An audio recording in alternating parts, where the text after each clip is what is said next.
Another edition of Wings Weekly starts now. Jay Kleinknecht here, along with, of course, head coach Scott Langer and Coach Boy. Big win on Friday night there. You know, a 7-3 win. Your power play was 50%, 204. Penalty kill perfect, killing off 5. Had a shorthanded goal. There were all kinds of great special teams moments in that matchup for sure.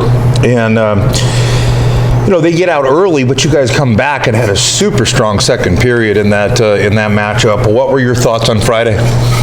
Yeah, I mean, I thought we played a really solid hockey game. I mean, obviously, giving up 2 goals on our first 3 shots isn't what you want, you know, in your own building to start the game. But our refocus was there.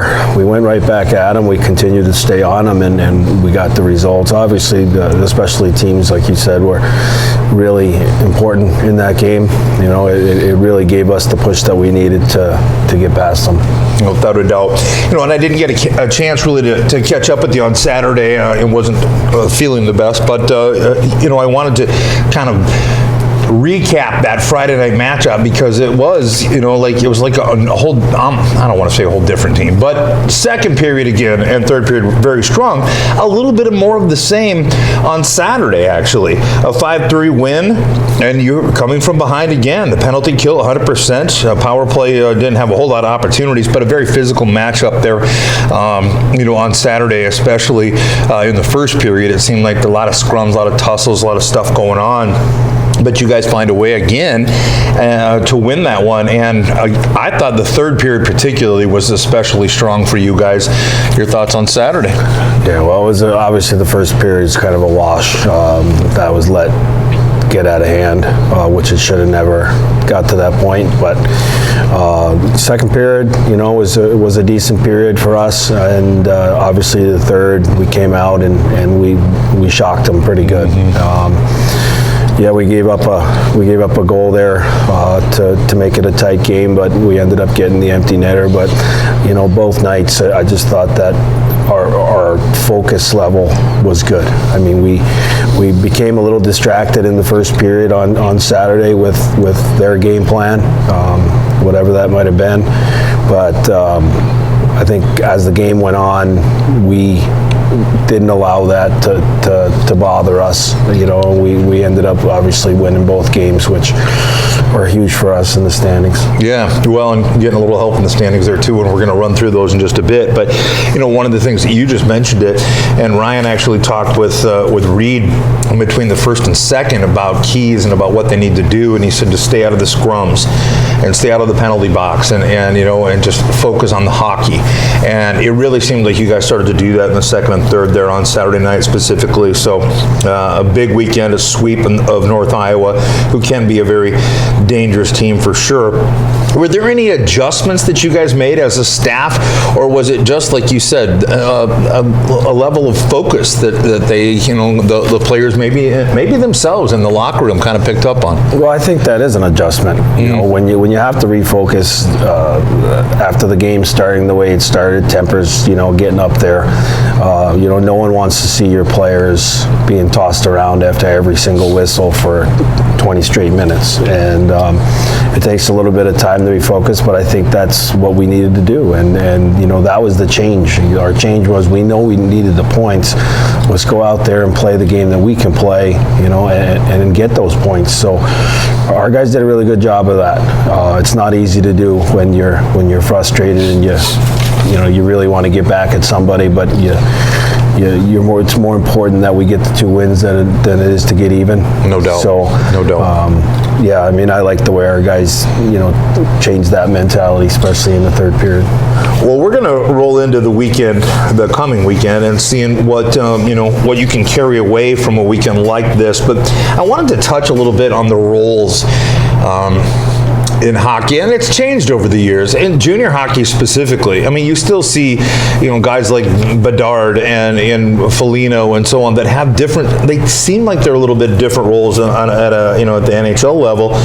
Well, it's funny how in the NA or in junior hockey as a whole, you see guys like Volkov or Tishkovich that are generally goal scorers and are a little bit more skilled players or whatever else that are getting more and more into these tussles and so on. And for over the years, there's been enforcers, there's been playmakers, there's been goal scorers, there's been all these different pieces that make up a hockey team. Is that something that you believe is still a key? Is that something that is still, that everybody has their role, or do you just kind of let them go play? Well, back that up a little bit. I think when they started to take away your ability to have people that have the ability to protect others, to penalize players for fighting to a greater degree, basically taking it out of the game, I think this is what you get. You get liberties being taken with some of the league's top players, and they have to defend themselves. You see all these players with their cages on, out there taking liberties. It should be a half shield league, in my opinion. This way there is no stupid stuff that happens, but I'm not a fan of penalizing a guy 15 minutes for a fight. Right. And you see so much other stupid stuff going on in the game right now, and it's the same teams doing the same stuff. But I don't know if that gets around the circles enough where people know when they're getting on the ice to officiate a game like that, or do they know what the two teams are like? Right. Because you see so many different officials, but I think they need to know a little bit about their past, and what's happened. With that team, there's been a ton of suspensions. We knew what they were going to try to do, but I can tell you, 10 years ago, I would have had 3 guys over the bench in about 2 seconds. And the game is still the game of hockey, but you can't go running after guys and trying to jump them and beat them up. Like I told our guys, you want to drop them, you want to fight, that's a real man penalty. But you want to get into pushing and shoving and scrums, that's not the way to victory. Those aren't going to help you win a hockey game. Yeah. So as far as I'm concerned, if they have to protect themselves, protect yourself the right way, and do it as a group. Well, and that's precisely why I asked the question, because I do think that over the last 12 years that the game, junior hockey game even, has changed a little bit in that sense, certainly. But there is a limit. There is without a doubt a moment where, like, you can see where these guys, and like I said, Ryan talked with Reed, and he said, we got to stay out of that stuff and focus on the game. But by the same token, you can't have guys dirty and players dirty and your teammates and stuff without taking their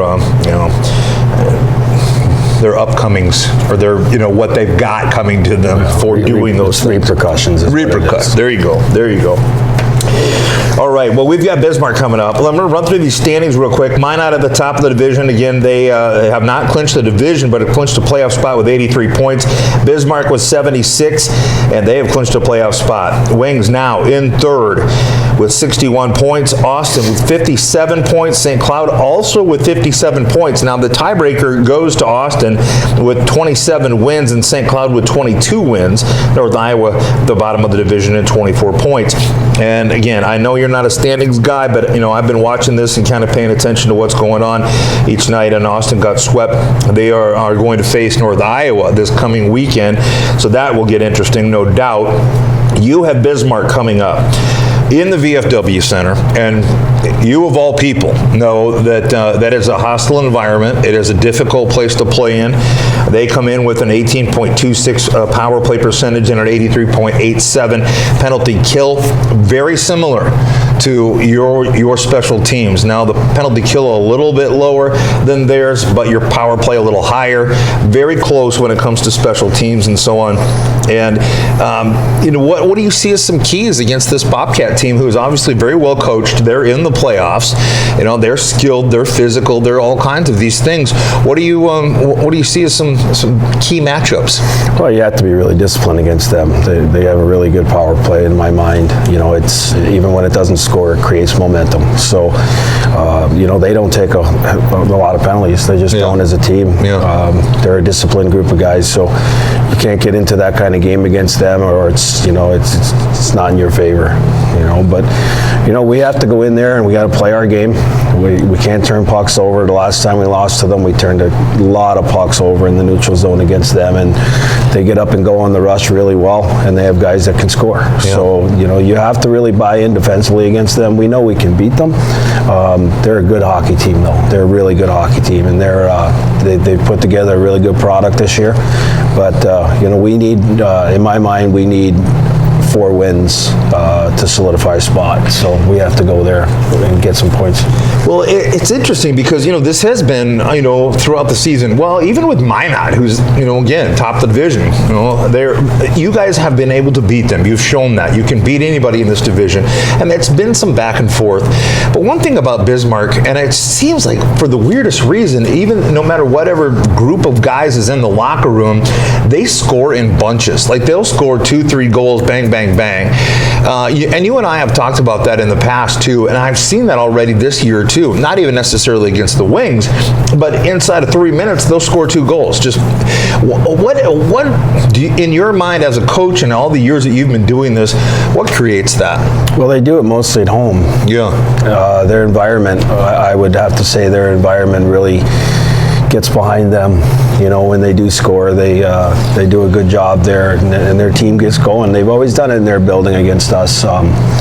You know, and a lot of that is also on our guys, or on the opposition, I should say, because you're letting the goal bother you instead of, you know, picking up your tail and going back to work and get it back and you know, all the stuff you need to do. I mean, you're not going to be ahead in every single game you play in a year. You got to learn to come back. You got to learn to stay with it. But they do. They, you know, the game there, they came back. The game we won there last time, they came back. I think they scored 2 in I don't know how many seconds, but they did. And that's where you got to just be focused. They have a good loud crowd there. They really support their team, and you know, you're definitely treated like you're the opponent when you're there. So we just have to go in there with the right frame of mind, you know, and play the 60 minutes and see what happens at the end. Carry this momentum. Does that help? Oh, for sure. I mean, you come off a weekend like this weekend, you feel good. Practice is usually upbeat, you know, and you carry a little bit of that into the weekend, and you know, you have to play on that a little bit. Yeah, for sure. It's I tell you, when you lose, it just takes everything out of you for a Sunday. Everything is different on a Sunday. When you win, you get spaghetti and meatballs, and life is good. Yeah, isn't that the truth? What do they say? Winning is the best deodorant for a stink or for a bad feeling or whatever it might be. That you win and things change, and it can turn things around in a big way. So, no doubt. Congratulations on a sweep of the North Iowa Bulls this weekend here at the ODI Center. The crowd was great. Had a lot of fun. You know, it was Princess and Superhero Night on Friday night, and I couldn't help but notice the twins running around. Did they choose those outfits, or they were like guided to them? Kayson's Spider-Man, always Spider-Man, and Vivian's the princess. She's Elsa. So, yeah, they were hyped up about that game all week. They were excited. They woke up asking to go right to the game. So, but I don't know. It was. That's our kids. I love it. Love it. They were having a blast. There were some Batmans running around. There were some Supermans running around. There were princesses, all kinds of tiaras. Heck, even Winger had a tiara on it for a while there, if I'm not mistaken. So there was a lot of fun for sure here at the ODI Center this weekend against the North Iowa Bulls. Coach, again, congratulations on that sweep. Like you said, the job's not done. Still got points to accrue and to gain as these final weeks keep rolling our way, and good luck against the Bismarck Bobcats. Thanks, Trey. All right, we'll have a second portion of Wings Weekly coming up right after this. Lights Bar and Event Center is your official home for the Aberdeen Wings. Stop down for an ice-cold beer or drink and choose from one of the many excellent food options on their menu, available for both lunch and dinner. And when your Aberdeen Wings are on the road trying to earn their way back to the Robertson Cup Championship, come on down to City Lights and watch the away games as the audio and video are streamed live. City Lights Bar and Event Center, the official home for the Aberdeen Wings on South 2nd Street, just south of the overpass in Aberdeen. Second portion of Wings Weekly continues on, and as usual, we've got a player joining us, and this time it is Gavin Reed of Dayton, Minnesota. Now, I'm usually pretty familiar with Minnesota and the geography of the Midwest. Where is Dayton? I can't say that I've ever heard of that. Dayton is more like by like Maple Grove area. Okay. Maple Grove, Rogers area, closer to Champlin Park, if you know where that is. Oh yeah. It's just like a little suburb over there. All right, it's on the north side of the cities and whatnot. Okay. Yep. Okay. You've bounced around a little bit. So you a little time in the U show now, Yep. in the NOL. I wanted to ask you a little bit about the different cultures of teams that you've played at and stuff. What has it been like coming to Aberdeen? Now again, when I talk cultures with a European player or maybe even somebody from Canada or whatever, it's different. You being from Minnesota, obviously a bigger metropolitan area, but it's not a whole lot different when it comes to weather and food and all those kinds of things. So that culture doesn't really change, but the culture in the locker room, what has that been like? What are some of the major differences that you've seen from some of the other teams that you've played? I mean, yeah, like you said, there's a lot more Europeans here. Like I came from high school too. Sure. Like, I played with my buddies growing up, so it's a lot different there. And yeah, I mean, different faces around the room. I love it though. The boys are great. Yeah. Well, when you first get here, who's the first guy that comes up and says, "Hey, how are you doing?" It was actually it was when we were at the Blaine Showcase. It was GK. Okay. Grant Conan. I can't say that I'm totally surprised by that, actually. I can't say that I'm surprised by that. That's pretty cool. Yeah. All right, you're a defenseman. Yep. And obviously, your dad played. And as I was talking last week with Lidstrom a little bit, obviously it's not real hard to figure out that there was an inspiration there and that, you had some guidance and so on. When did you start, though? And when did you become a defenseman? What made you decide that was the right role for you? I mean, I started playing hockey when I was like 4 or 5 years old, and I played center all the way up to like Bantams, and I switched to D because I was supposed to grow a lot more. This is when I was only like 5'8", and they're like, you should be defense, and I was like, sure. I fell in love with it. I mean, only like five. What do you mean only 5'8"? Like isn't that like the average height for men in the U.S. and so on? So you're telling me that you weren't tall enough to be a centerman? Or a defenseman. Or defenseman? Yeah. Okay. Yeah. I was smaller. Like, so I played in Minnesota all the way up to all the way through Pee Wees. Gotcha. And then I played in South Dakota, Sioux Falls for Tier 1. And I played up when I was like 13, so I played with the older kids. I played defense when I went there, but I was still small. I was only like 5'8", 5'7". And then the next 2 years I grew to like 6'2". But then you have guys like Wes Turner, heck of a defenseman. Yeah. He's not exactly slam dunking the basketball. You know what I mean? Yeah. How does that all fit in? And what, that actually leads me into my next question, which I love asking blue liners.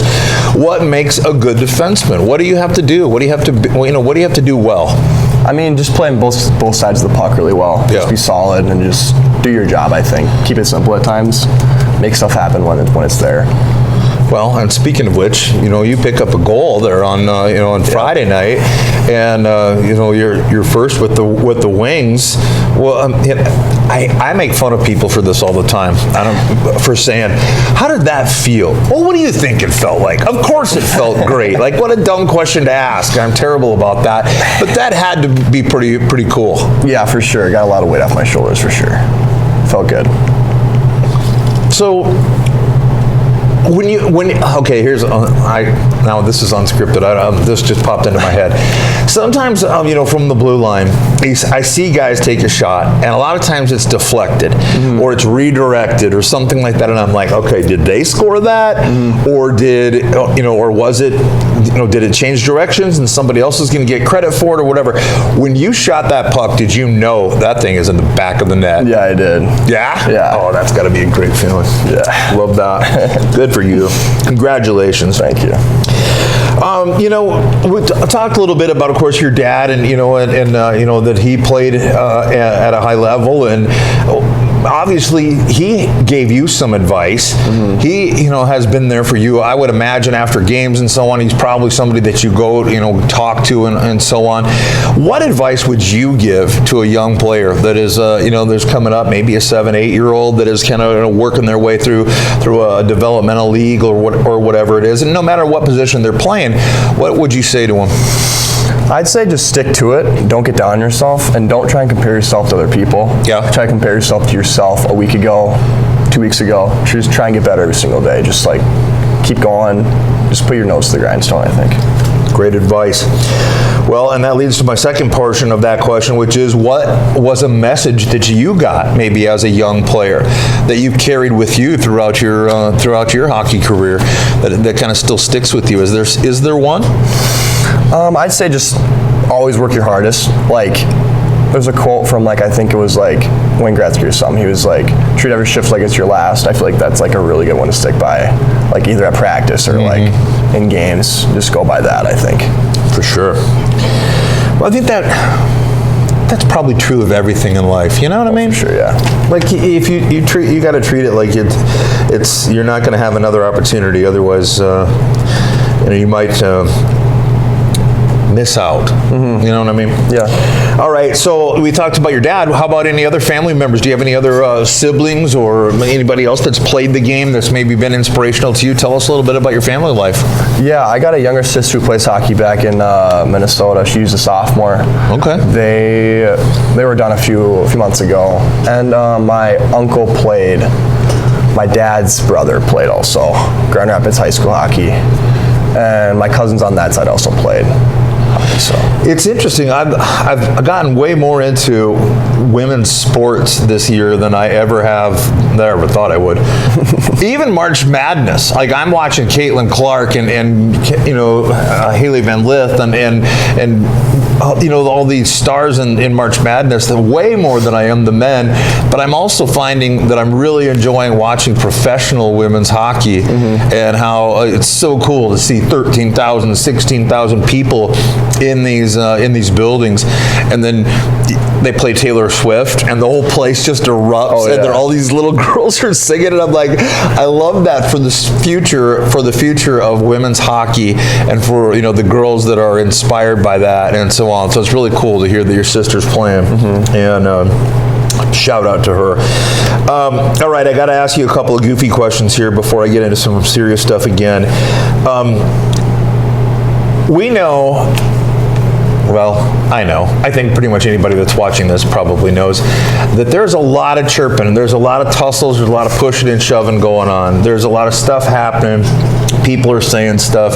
Linesmen are peeling guys off each other and pulling them apart and everything else. Who in this locker room, as we look around at these nameplates, who's the biggest and best chirper? Then who's got the ones that really get to the other team? Who's going to get under their skin the most? I feel like people who really get under people's skin is either Schooner or Kupel. Yeah? I think they throw a lot of chirps. They really get in guys' grills in the corners and in front of the net and stuff. I think it's funny. Well, it is funny. I've just been laughing at the Belarusian bullets here lately, because they seem like they're just getting fired up about stuff. And Kopel's definitely he's one that I always keep an eye on too, but that cracks me up. All right, now that's going to be my second portion of this question. What is the best, and this is going to be a little tough, I'm going to make you think a little bit. In your hockey career, and keeping it clean, we can't swear, but what has been the best chirp that somebody gave you, and when you're on the ice, that just made you go, oof, that actually stung a little bit, that hurt, that got me? When I was younger, I used to have longer hair, and we were in store, some kid just goes, "Go cut your hair," and I was like, what? Why would you say? I've never heard anyone say that ever, and I was just in shock. I was like, okay. I love that it sticks with you to this day. Yeah. In our the 2019 national championship team, Riley Murphy was with the Aberdeen Wings. I asked him that question back then, and he told me that they were playing, I think it was Bismarck, and we were up there in the VFW Center. Or no, it was Minot. It was for sure Minot. And he was going back and forth with somebody on a Friday night thinking he was just owning them, right? Saturday, the guy comes back with his stats and was like, okay, whatever, no assists, and just rode him all game long on his stats. And Murph was like, I couldn't get it out of my head. Like, the guy actually looked me up. Like, he looked it. So I always think that's kind of a fun question to ask. All right. You're familiar, obviously, with cartoons, like Tom and Jerry. Yeah. Whatever it might be. What's your favorite cartoon character? I'm a big Looney Tunes guy, so I do like Tom and Jerry a lot. Okay. Yeah. You and Seth. So which character would you be? I feel like I'd like to be Jerry. A little sneaky. Okay.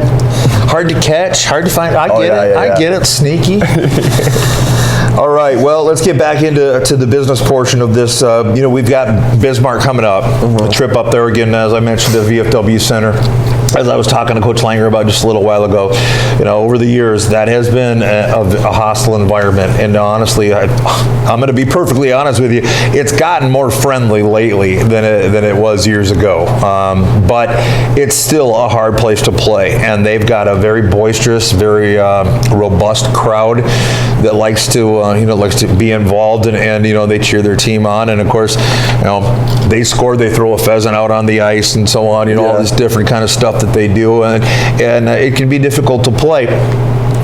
How do you carry the momentum from a sweep against North Iowa into Bismarck against the number 2 team in the division, who's got a playoff spot already locked? And you need these points. There's a little bit of a difference there. They're clinched. You've got work to do still. How do you carry that momentum in, and what do you think you need to do? I feel like we just got to hit the ground running. Like, start off hot, don't slow down. We can't take them lightly. Like you said, they're already clinched. They're a really good team all season, and just got to muzzle over the ice and just do all the little things right. Don't try to overcomplicate things. Keep things simple. Just play as a team, I think, we'll be fine. It looks like, it sounds the same way like we've talked about, I think, all year long, when people are talking about how stay with the structure. Yeah. But one of the things that you said when you talked to Ryan on the on-ice interview was, staying out of the scrums and sticking with the game plan. And I really liked that. When I heard that, I thought, man, that is a great way to put that, because, you can get goaded into a situation where you're going to be sitting in the penalty box or whatever else, and then you end up hurting your team rather than being able to be a benefit or whatever. So do you think that's a big part of it too? Staying clean? Oh yeah. Like, there was a point in the game where everyone got in a tussle, and there's point in times where we all could have just backed out and just tried to play it slow and just play hockey instead of trying to. And then the goals started coming. Exactly. Yeah. All right. Well, that's all I got for you. I know you guys are busy. I always say this, but it's the truth. There's a lot going on as far as what you guys all have to prepare for, and everything that you guys need to do as you get ready for a road weekend coming off of a win like that. But this weekend, the Wings against the Bismarck Bobcats, 7:15 scheduled puck drop both nights. Dollars to Donuts is not going to start at 7:15. It's usually a little bit later, but either way, watch at City Lights Barn Event Center in Aberdeen, or by logging into the NAHLTV.com app. Listen on 94.1 The Rock, HubCityRadio.com, or The Rock app. Again, you can, from your mobile device, you can listen to the game anywhere that you are. Next home game's regular season home weekend finale, Friday, April 5th versus the Austin Bruins. First Responders Night. All first responders will receive $5 admission at the door. Corporate game sponsor, Glacial Lakes Energy. And Saturday, April 6th, and that, again, a Friday-Saturday matchup with the Bruins. Regular season home finale, again that weekend. Wings away jersey auction following the game with auctioneer Val Jark of Jark Worthy Auction. Corporate game sponsor that night is Schwann Financial. The Aberdeen Wings Awards Banquet and Dinner will be held Sunday, April 7th at the Yildiz Shrine Center from 6 until 8. Get your tickets now by clicking on the QR code on the screen that you see now. Unless you're listening on the radio, then you'd have to go to YouTube and so on. But anyway, sponsorships and reserve tickets are now available for the 2024-2025 season. Call Aaron at 605-380-5852 for more information and all the latest news and information on the Wings. Visit AberdeenWings.com or follow us on Facebook, Twitter, and on Instagram. And of course, this can be viewed on YouTube. Gavin Reed, thank you so much for joining me. Congratulations on that goal. And hey, hopefully a couple more coming in the next weeks, huh? Yeah, thank you. Anybody you want to give a shout out to before we send it off? Shout out my mom, my dad, my sister, my girlfriend. There you go. All right, folks, that's a wrap for this week's Wings Weekly.